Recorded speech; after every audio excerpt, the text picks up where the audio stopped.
Y'all know I always say the dust is global. So let's watch this clip of one of these very seasoned Dusty Kings. Let's just look at their mindset.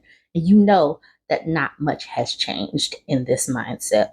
They really believe that women are just supposed to endure. Listen to his words.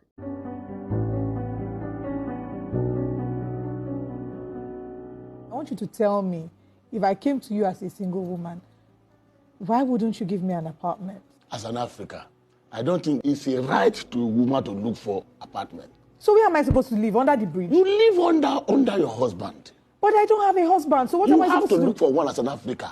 These are the statements that make women stay in very abusive marriages that lead to their death. Let me tell you, if you are married to somebody, yes, that day you sighted your eye on that person that you are going to marry him, you have to be submissive to the call. Even when he's trying to kill you. Endure. Even when he's trying to kill you. You have chosen. That is Africa for you. You have chosen. Okay, so this person in the middle must be the interviewer. She says, how I didn't cry through this interview still baffles me. Thank you so much for sharing. So I'm just putting that out there because she came in and she had another comment. She says, the point of this video is not to crucify this man, but to point out that this is a mindset that still exists in 2024. This man doesn't know better. He is one of many, unfortunately. If you know him or his family, please do not have any altercation with them. We cannot be like what we are trying to fight against. Bullying in return is not the way out. Our hope is that this video starts up a conversation such that we can start to do better by single women. Let's start to have the uncomfortable conversations in our small circles that will hopefully snowball into the desired change in the nearest future. While at it, I have a community for single women, unmarried, divorced, and widowed. Please follow at, and she gives her at. I absolutely disagree. This is like acting like we're not supposed to fight against systemic racism, systemic sexism. A lot of the things that people say are reactions because it deserves reactions. Is that whole just don't fight back mentality is the reason why so much of this has allowed to endure. Okay, so this person says, ever since I moved out of my father's house, I'm yet to see a landlord who rent an apartment to a single woman. Some landlords will even ask you to bring your brother or uncle or dad to act as a referee. It's like a cult belief system. Even a landlady won't give out her house to a single woman. It's an African thing. My previous apartment in Abuja, where a lady asked to bring a man in order to rent a 3-bed, the landlord instantly regretted his decision. If women don't have the choice of living on their own or just being stuck homeless, getting married is not really a full choice. It's not a choice. So acting like choose better is an option when you have no options as far as housing goes. It's a decision made under duress. So it's not like it's, something you really just want to do. That women here in these types of places are simply looking to survive. This person says, a man is telling you to die instead of staying single, but he should not be crucified. This man will rather have his daughter die than leave an abusive marriage, but he should not be crucified. He has no compassion for women simply because he believes we're lesser beings, but we should be doing love and light with him. Absolutely. Thank you. That is the comment. This person said, I had to lie to a landlord that I'm married before I could get a house that I paid for with my money. It's not like I am taking the house for free. The next person says, same here. Before my landlady gave me my shop. These people are making it so that women have to lie and say that they're married just to be able to find housing is so ridiculous. And this is what women are still facing in 2024. Okay, my next edition of The Dust is Global. It is coming out of the UK by way of Zimbabwe. So the man that they're talking about is from Zimbabwe. We hear that as the ladies continue to speak. I will say this, as this lady is trying to relate the story, the ladies in the background are really animated with giving their their commentary. So if you don't like it, you're going to hear it. You have the opportunity to click out and or just get past the ladies, throwing out their little commentary in the background. Some of the women in the comment section got a little annoyed. Anyways, here's the story. In August, to a successful medical consultant who I'd been dating on and off for 4 years. On and off! Congratulations. He was charming, handsome, and really well educated, and he treated me like a queen. All of my family loved him. I thought I had met my soulmate and we would build a great life together. When we got married, we'd agreed to keep our finances separate, with the agreement he would pay the household bills and I cover the food, other household expenses, etc.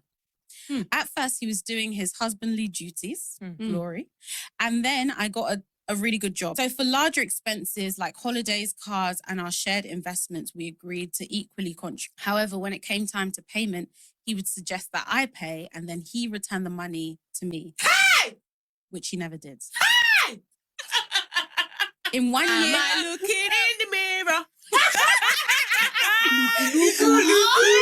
In 1 year alone, I spent/invested £80,000. £80,000! Of which he only contributed 8K. 8K!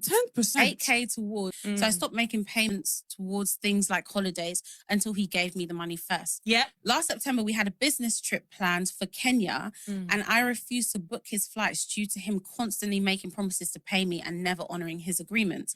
Anyway, the day comes, he couldn't book his flight, so I went without him. When I got to meet the client, who my husband knows, I was pulled aside and told that my husband had contacted him and told him that I am involved in fraud and that the police are looking for me and other damaging and false claims.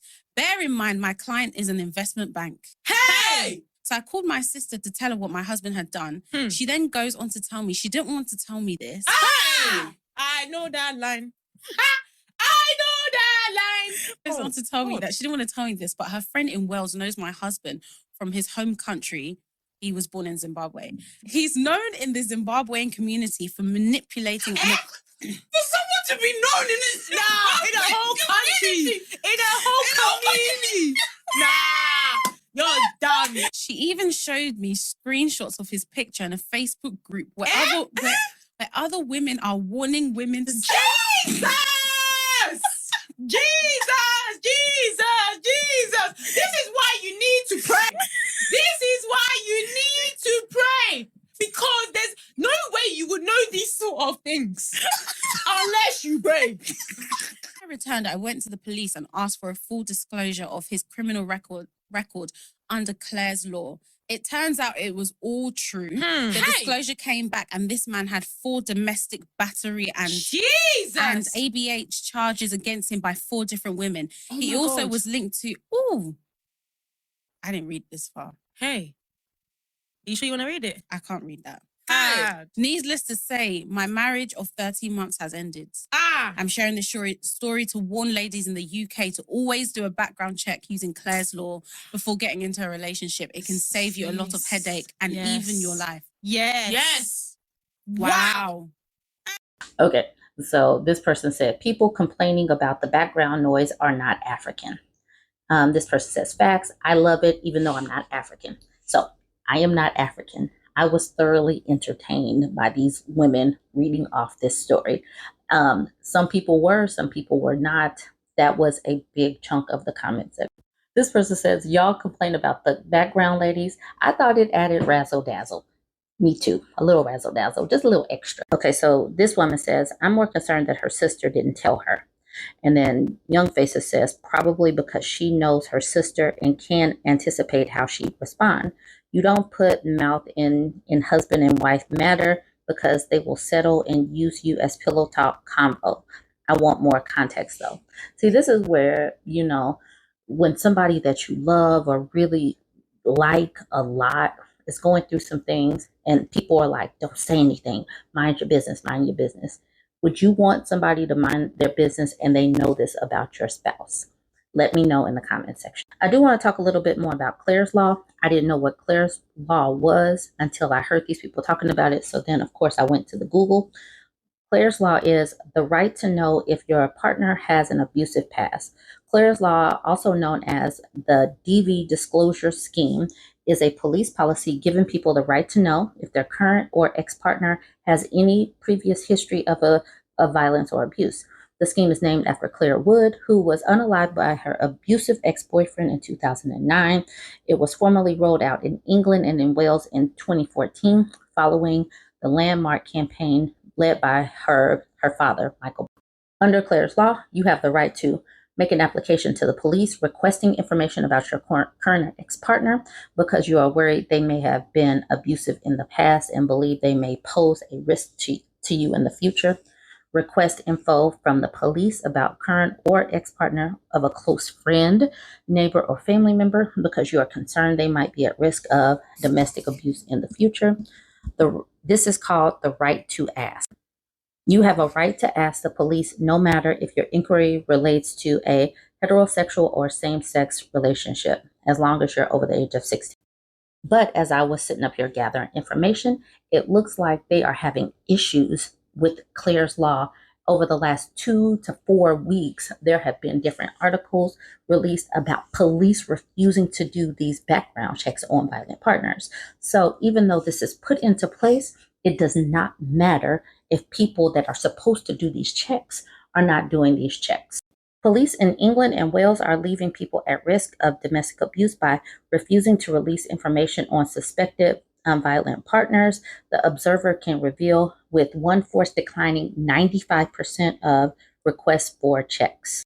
An analysis of official data has found dramatic variations in the implementation of Clare's Law, which is officially known as the DV Disclosure Scheme, with some forces supplying information in up to 75% of cases, while others reject almost all requests.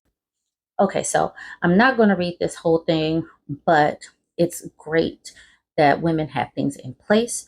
But as long as we live in a misogynistic world that is ran by people like this that don't believe that women have the right to safety and security, then what good is the policy? What good is the law if the people in charge are still failing women? So it was cool that, to hear that they have some kind of law, but it's terrible to think that women are still being put at risk simply because some folks don't want to do their job. You guys go ahead, jump in the comments. Let me know what you think about this. Don't forget to like, comment, and share.